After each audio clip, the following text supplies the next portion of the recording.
with more Heartstopper. This is episode 6 of season 3. Very excited, as always, to carry on. So what's going to happen next? We're slowly but surely approaching the final stretch now with this season. They've explored a lot already, considering it's only been like 5 episodes. But I think we're kind of starting to delve into some other character stories, as well as just focusing on, Charlie and his eating disorder. And how that's affecting everyone. I think there's going to be other elements that have kind of been built up. Imogen and Sahar have had a few moments recently, but it had a little bit of focus in the last one. Elle and Tao obviously had a big moment and a big milestone in the last episode. There's still something going on with Tara, and I think the idea of like the pressure of performing well and doing well in school and all of that, I think is building up to something. Darcy's kind of figuring out and experimenting with who they are. Isaac's continuing to try and accept himself as well. There's a lot still going on, and there's a lot still to explore, I'm sure. And I think for me, very excitingly as well, as someone who just adores Tori, she had like a big Heartstopper moment with a guy at the end of the last episode. So I'm assuming that's going to go somewhere as well, and we're going to see more of that guy. So that's very exciting. I'm looking forward to seeing whatever the hell this episode is going to be focusing on. It's called Body, which does make me nervous. I'm assuming, there'll be more focus on Charlie, as there should be, because Charlie's the best. And we'll see what else that kind of pertains to, I suppose. But let's just dive right in. Whatever you need. Aww. Thanks. Absolute king.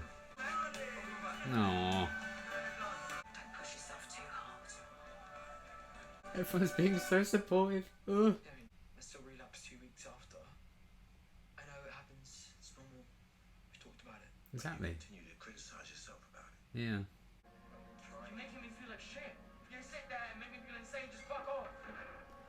Oh boy.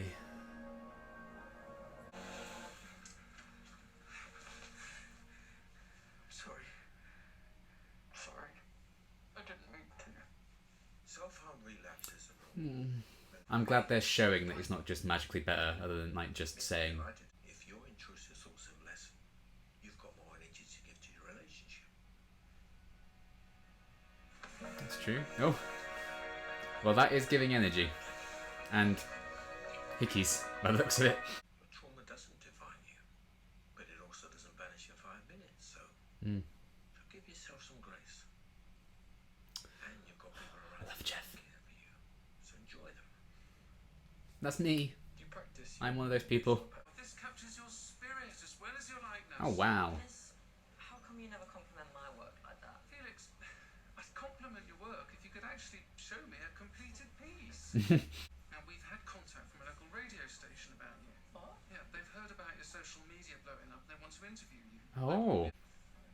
Is that Instagram famous historian you like? Jack Maddox? Ah. Doing a book signing on Sunday, so I thought maybe we could go after the sleepover. Wait, we get to meet him? Yeah. I love you. Do I also get a birthday kiss? Yeah. You'll probably get about 20 to 25 this morning. 1, 2, 3, 4, 5, 6, 7, 8. I'm gonna stop now. That's weird, isn't it? We should probably... Yeah, no, that's cool. Anyway, Things are getting spicy. That was a choice I made. Have you considered the idea you and Nick are ready to take things further? he's talking about having sex. Yeah, I know. I know. I'm scared that he's going to take one look at me and... Well, when me and Al started having sex, it was in the spur of the moment. An outburst of fiery passion in the light of the US fireworks. Yes, Tom, we've all heard this story before. Oh, we're talking about sex. Man, Talk about it. Charlie, Talk about it. Oh, he's got his scars. Oh, buddy, I feel that. We're making a potion that the loser has to drink. Oh god, oh no, I've lost that game before and it did not end well for me. We need a drummer for us on the fake slot, and you're literally the only person we know. Think about it. Oh, it could be like season 1 again when he did that little recital thing. It's so weird seeing them drinking. Like, we've watched them grow up. Lots of stars on his cake because he's a star. 16 is when everything starts to make sense. Or when nothing makes any sense anymore. Kind of the same feeling either way. Yeah, thanks. This is for you. I found him at a charity shop and he just had your energy. It made me sad seeing him sitting on a shelf on his own, so, okay. Bye, everyone. Okay, Have a fun I guess time has passed, so they have stayed in touch. Is he Tori's boyfriend? She won't confirm whether they're dating or not. What are you talking about? About your radiant. I will pull my drink. No. I will pull my drink. I don't want to keep hurting you. That's good. You helped me realize something pretty big about myself. I guess I could say the same about you. Yeah. You know we'd be awful together, right? Yeah, I know. Oh. I like us better as friends. Right, we're going crazy. Aw, wholesome. Yeah, let's go. Is it sustainable? I'm trying to do my bit. Just drinking. They've captured the energy of this so well. Oh, they're drinking straws. You're going to Oxford, aren't you? Yeah, you do like Oxford stuff. Tara? Oh, she's having a panic attack. Charlie's gonna help her through it. I can't. Oh. I think you're having a panic attack. Let's do some deep breaths together. I call my sister when I have a panic attack. Everything's good. Hey, Tara. Oh. The fact that Charlie was the one to help her through that because he's been learning the exercises. Oh. Like, getting help for yourself can still help others. Like, oh. Worrying about the future. I totally get that. That's how I spend about 90% of my time. I really like you. What? Don't ever leave me. Oh. We get do things. No. What kind of things? We Each other, I think, is where this is going. have sex. Yeah. Maybe not when you're drunk, though. You're incredibly drunk. Mm. When I'm sober, I'm scared that you look at me. Oh, bless him. Oh, I think I'm gonna be sick. that might kill the mood a bit. Let's go to the toilet. Come on. Nick only sees Charlie, and he loves Charlie. Oh my god, I'm so embarrassed. I'm glad you put it out. Just so you know. Oh god. She's wearing Michael's jumper. Friends.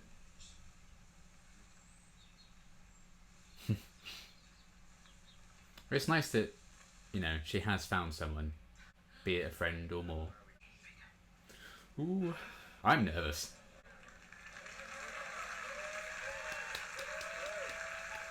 I've seen 2 episodes of Bridgerton, but I know the guy. He was in Doctor Who and Broadchurch. Trans identities are the hot topic of the moment. Some call it a culture war, feminists versus trans activists, and so on. Last week we had a feminist speaker on the show who Oh, talked here us we about go. the importance of... I'd love to hear your thoughts on the debate. Trans people aren't a debate. We're human beings. Yeah. Well, I mean... And she wants to talk about her art. believe gender-neutral bathrooms will increase cases of sexual assault against Oh, women. fuck off. Teachers must inform parents about students changing their pronouns. Now, as someone who transitioned... Oh, I'm very angry at this radio station. It's okay, babe. Oh. Come on. Let's go. Let's go home. You'll be hearing from me. And me. Oh, it's so awful. Like, using her like that. You can't trust a Mesopotamian to sort you got what you've got. So true. Yes, young man in the denim jacket. I was just wondering if you had any book recommendations about queerness in ancient Greece. Oh, that is a wonderful question. I've just finished reading the most enthralling. Oh. Study hard. And don't ignore your Latin vocab. Thanks. What can I do for you? fun. It's between drinks. I like him being the awkward one. Nice to meet you. Sorry. Yeah, it's really hot. Oh my god. They even have a crush in common now. Oh, We should stop. No, wait. nope. Go open, please, Charlie. I'm nervous about taking my shirt off. I don't look like Jack Maddox or anything. You know that I've got scars. I know. They show how strong you are. No one really fancy you. He doesn't love I Jack like Maddox. He loves you. Maybe just not at your house, though. No. Yeah. And Nick's mum's missing this season, so... I love him. And he loves me. I just don't understand why I'm glad he's, like, sure of that. I just wish I was more confident. Charlie, I think you have a lot of confidence. Aren't you the one who confessed your feelings to Nick first? Oh, I feel confident. they were so It's a challenge you're small. gonna have to face. But I know you have it in you, Charlie. I really do.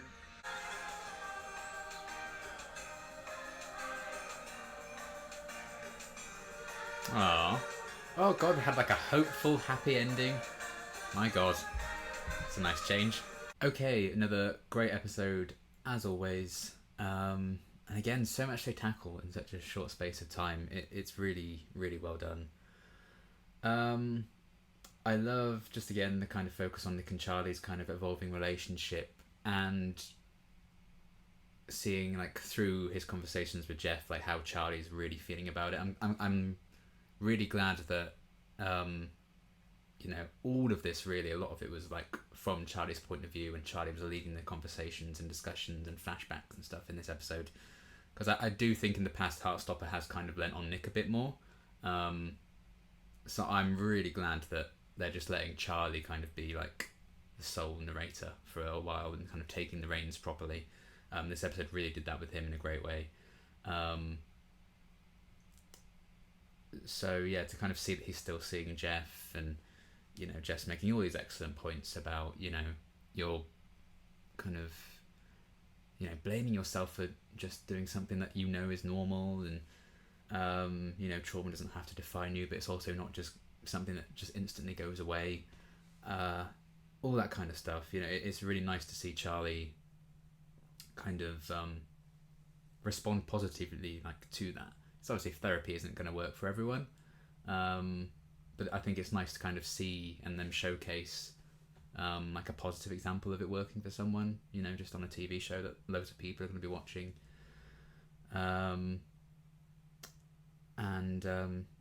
Yeah, I really enjoyed seeing, you know, Charlie trying to evaluate how far he's come. Seeing, and I really liked like what Jeff was saying at the end. Like, I think I have a lot of confidence, Charlie, even though Charlie doesn't believe that. But just early in that scene, I think I mentioned it. Like, he was just so confident in him saying, you know, I love Nick and Nick loves me. Like, he's 100% certain Nick, you know, loves him back. I love that he has that confidence and that surety. But he's still going to doubt, like, you know, is Nick going to think I'm disgusting? Even though he doesn't actually think Nick is going to think that, because he won't. So, you know, that's very real and very true to life, I think. Those kind of issues with like body image, social anxiety, all that kind of things, and a lot of things that I very much relate to with that. So I'm appreciating them kind of showcasing that with Charlie and everything. You know, I don't like go to the beach or anything, or take my shirt off at the beach, or go in the sea or anything, because I just get very self-conscious about that sort of thing. So seeing kind of Charlie represented through that, it's really nice. And yeah, just still highlighting the fact that he's going through stuff and he's working through it. But you know, it's not feeling quite as daunting, and it does feel like a hill he can climb, but not even shying away from the fact that, you know, things still are going to be bad sometimes. You're still going to have bad days. You're still going to relapse. It was nice that they mentioned he did relapse. I mean, it's not nice, obviously, but you know, realistic, I guess, is the better word. and that little snippet of them having that big fight, and imagine in season 1, imagining Charlie telling Nick to fuck off. Like, my goodness, just throwing it all was kind of wild that they're doing it a lot this season, but I like that they are. And then them apologising afterwards, and all of that is really great. Potentially telling in that scene where Nick comes back later after Charlie's harmed himself that Tori was there and his parents weren't stood there by the door either. I don't know, maybe that's just a actor availability thing, but yeah, I really love them showcasing that it's not just all fixed now, and everything's fine going forward, and it's good that they are being realistic about, like, they're still going to fight, there's still going to be bad days, and it's great that they are showcasing that, because I think it's probably healthier for it to kind of be not like you just go cold turkey or whatever, like when you quit smoking you just go cold turkey. They don't really recommend that you do that necessarily. They want you to kind of wean off them a bit. So I'm glad it's not just like Charlie's gone to therapy, he's been to a clinic for a few months, he's fine. So I love that they're still showing that storyline, and that kind of, don't even know if recovery is the right word, but just living with a mental illness. They're really showing that authentically and realistically, with the time frame and the time passing as it has been this season. So that's all great. And seeing this kind of intimacy and this, I guess, sexual tension between Nick and Charlie just gaining more traction as they're getting older, and obviously now Charlie's 16. Clearly they're both thinking about having sex as well, and Charlie, albeit under the influence of alcohol, did have the confidence to kind of start that conversation. But in that moment, I'm glad that Nick's kind of pointed out, like, you're really drunk, we're not going to be doing this now. Obviously not. But just these little steps, I think, towards that. I think that's where the season is going to be going, and leading up to them being intimate. But just seeing those stepping stones has felt really well done and very organic. Even something like Charlie telling Nick, like, I'm not comfortable taking my shirt off. He's kind of reluctant to say as much for a little while, but then he did come out and say it. So they're kind of building up to that, and I think that's going to be the next big step for them, and I'm very excited to see how that continues to be developed. Wholesome scenes at Charlie's birthday as well, just everyone kind of being there for him. I love them going to see the Jack Maddox author guy. I think I too would probably stumble over my sentences trying to talk to Jonathan Bailey. So mood, and I love that Nick was a bit jealous of that, and then when it came down to it, he's like, yeah, he's quite hot. And now they have something else in common, but it being a crush. And I do like how they've kind of built up to that cameo throughout this season, just seeing like them look at Jack Maddox's Instagram and stuff. So that's nice. And I know Jonathan Bailey was a big fan of the show, which is why he wanted to kind of be in it, and they gave him that cameo. So that was really cool. It was cool to see him. So yeah, just fun things like that, and they can still have like these light-hearted fun days out, even as things kind of escalate in terms of the intimacy and tension between them, be it sexual or when they're fighting. So teenagers, it's a mess. Turning 16's a mess. So everything with those two was great. I particularly enjoyed, this was very Charlie centered, and Nick was kind of like supporting that storyline. But alongside that, Charlie is supporting others, like the scene where Tara has that panic attack. Again, pretty nice build up to that moment, I think, with Tara. We've clearly seen whenever people talk about the future plans and everything, she's been feeling the weight of that, and that's culminated in this panic attack here. Charlie being the one to kind of help her through that and allow her to power through it, and with the breathing exercises that he himself has learned. So lovely. A great way of, showcasing how far Charlie's come, also allowing Tara to try and deal with her problems as well. That was a great kind of crossroads of those two storylines. So that was really lovely and really well done. And yeah, I'm glad they kind of gave Tara like that kind of moment with this story. I feel like the one thing I think with this season I've been like on is I feel like that kind of, we've had the same scene with Tara like most episodes. It's just been like someone's mentioned the future, she's looked worried, and it hasn't really advanced. It's just been the same scene again for like 3 or 4 episodes in a row. So I'm glad we kind of actually got some development with that here, and you know, I think it's going to open the conversation now, maybe to her, to open up to Darcy about what's been going on, or make some decisions about her future that are going to suit her and not necessarily suit her family, because, you know, she needs to put her health and her well-being first, as well as just like an education, the pressure of making a family proud. So I'm really hoping we tackle that story for her head on, because I do feel like it's been just, yeah, very samey up until this episode. So I'm glad that plotline did finally get some development in this one. So I'm excited to see where that goes. Imogen and Sahar were talking things out as well. And I don't know if Imogen's really settled on who she is yet. I think she's probably aware that she, at the very least, does like girls. But, you know, whether it's just girls or beyond that, you know, I think that's something she still hasn't quite worked out yet. So I'm intrigued to see a bit more of that. I was actually expecting them to get together, so I'm quite surprised that they decided to just stay friends, and they're like, we're going to be horrible together. You know, so that's interesting. I quite like that they decided that, though, because again, there's still potential that it could happen later on down the line. But, you know, who better to know if they're good together than the characters themselves? You know, it's not necessarily about what the audience thinks at times. So I do enjoy that, and the idea that they're both always going to be important to each other, even if they don't become romantically entangled. You know, they think they're better off as friends, and they're still going to be important because they've helped each other realise something about themselves. That was really nice and a really lovely moment, especially when they flash back to them as kids, like hanging out together. I don't know if it's necessarily a flashback, but you know what I mean, that kind of thing when they show the characters a bit younger. I always love it when they do that. So that was lovely. And yes, just seeing everyone in the party kind of be there for Charlie and support him. I loved the montage at the start of the episode where Charlie went back to school. Mr. Farouk, absolute king.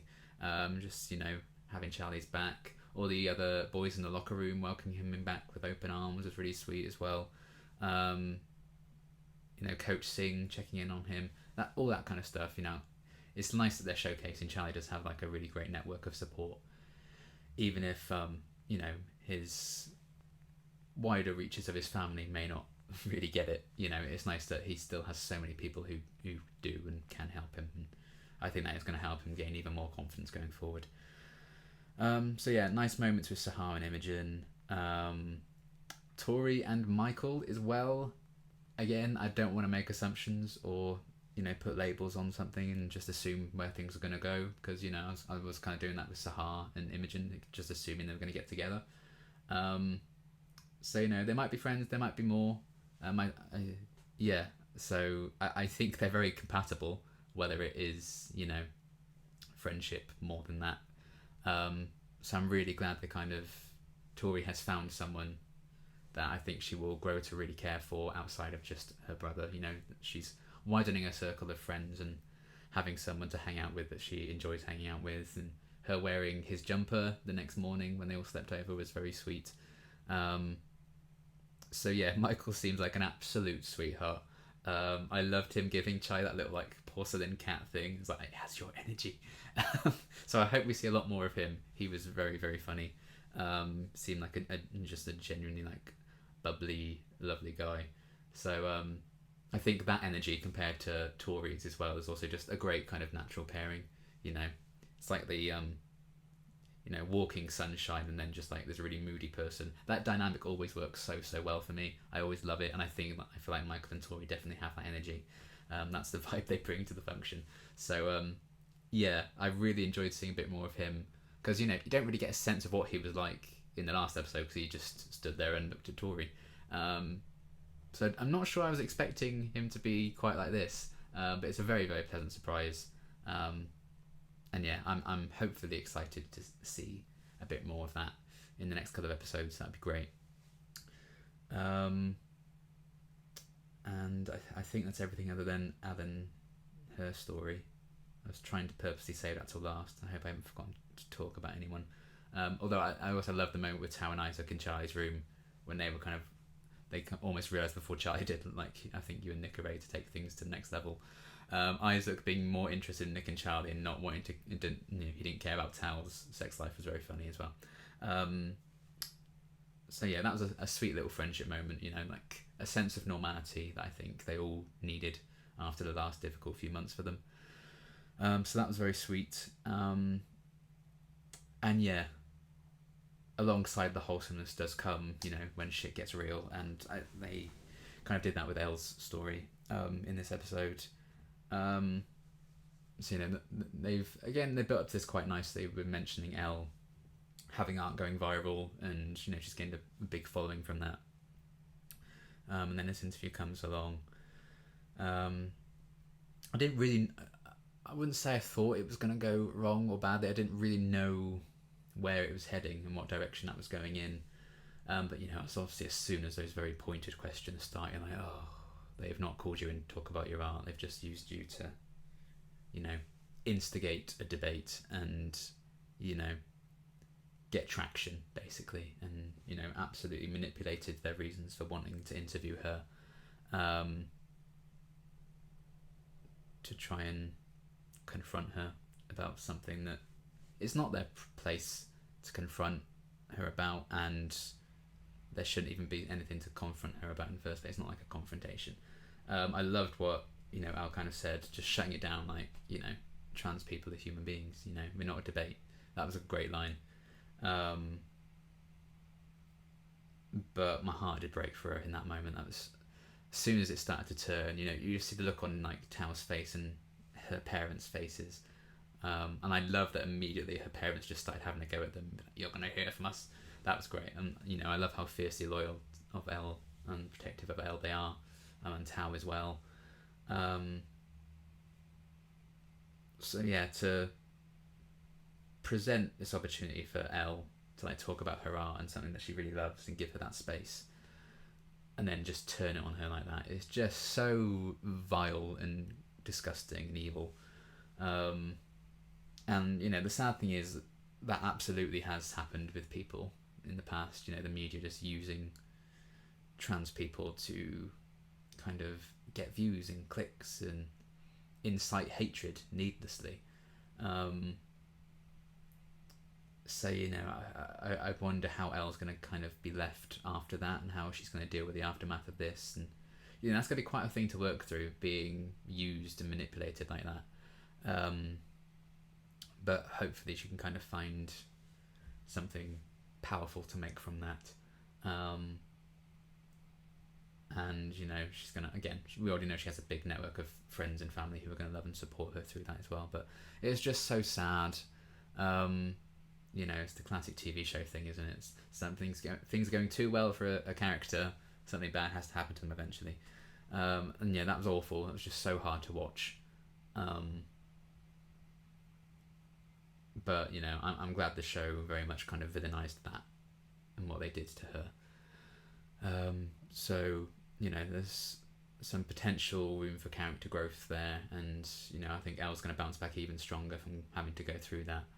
But it doesn't make it easy to watch by any stretch of the imagination. But yeah, it's an unfortunate reality that I'm sure a lot of trans people have had to go through. Probably not even necessarily for a radio interview or a TV interview or anything like that. It could just be a conversation in a playground that they've someone's been dragged into, and so that made me unspeakably angry on Elle's behalf. So I am intrigued to see where that's going to go with her. I really look forward to the day where it's just normalised. I had someone in school who transitioned, and they came out as a trans man. Just as we were finishing school. So it is just very much a normalised thing anyway. And I know my dad works with a trans woman, and so I guess I'm quite lucky and blessed in a way that it is just normalised for me, and I look forward to the day where it's normalised for everyone. because it doesn't, like Nell said, it doesn't need to be a debate. There is no debate. It's just people living their lives. So yeah, I love that Heartstopper isn't afraid of really kind of tackling that head on, and it's not just this kind of thing with Elle in this story. They talked about her gender dysphoria in the last episode, and a trans person having sex, and how you navigate that. They've really kind of tackled those topics head on and done them so sensitively and so well. And Yasmin is a real champion of those stories anyway. It's great to just see her character and her performance evolve as the show's gone on. And I'm sure we're going to get some really great stuff from Elle in the next couple of episodes. We've got 2 episodes left now, is that right? I think so. This was 6, wasn't it? So yeah, we'll see. But that was a really tough watch.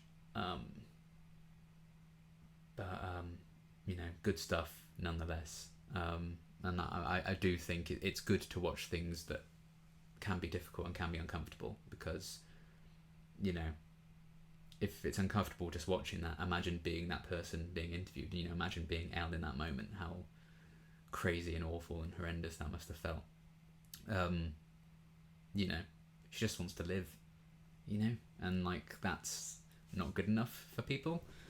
Some people are idiots. But yeah, really enjoyed that story as well, even though again, it's a tough thing to kind of watch, but nowhere near as tough to live. So I'm in a very privileged position there, really. But yeah, another great episode again. So much going on and so much to unpack. And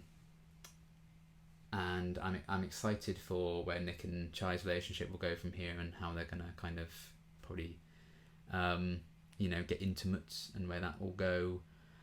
Obviously Elle's story will continue on, and I'm really hoping Tara gets a lot more focus. And they really allow her to have her moment, and this was a great stepping stone to get to that point. But we have 2 episodes, so there's plenty of time to kind of have that. But yeah, I think that's everything I wanted to talk about for this episode, so I'm going to leave it there regardless, because I've been talking for a very long time and my jaw hurts. So I will leave it there, and I hope you've been enjoying the reactions so far, and I will see you next time.